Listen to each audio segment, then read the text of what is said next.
আমরা ডক্টর মোহাম্মদ ইউনূস বা এই উপদেষ্টা পরিষদ আমরা মনে করি যে তারা সংস্কার বিচার প্রক্রিয়ার মাধ্যমে নির্বাচন করাটা তাদের দায়িত্ব, সেই কমিটমেন্ট নিয়েই তারা কিন্তু সরকার গঠন করেছে।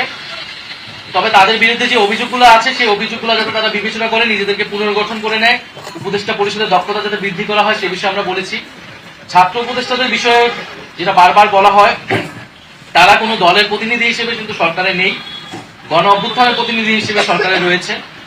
ফলে অন্য উপদেষ্টারা যেরকম ছাত্র উপদেষ্টারাও সেরকম।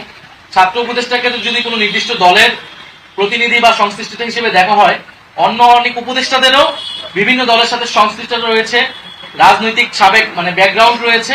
ফলে সেই বিষয়গুলোও সরকারকে বিবেচনা করতে হবে, কারণ সরকার যখন গঠিত হয়েছিল বিভিন্ন দলের রেফারেন্সে কিন্তু এই উপদেষ্টা পরিষদ গঠিত হয়েছে এবং তারা এই সরকারের ঠাঁই পেয়েছে। ফলে উপদেষ্টা পরিষদ পুনর্গঠন করতে হলে শুধু ছাত্র উপদেষ্টা নয়, অন্য যে উপদেষ্টাগুলো রয়েছে আমরা প্রধান উপদেষ্টার কাছে সেই নামগুলো আমরা বলেছি যে কারা কারা কোন কোন দলের সাথে সংশ্লিষ্টতা রয়েছে বা প্রশাসনের ভাগবাটোয়ারার সাথে জড়িত আছে। ফলে সার্বিকভাবে এটা বিবেচনা করতে হবে।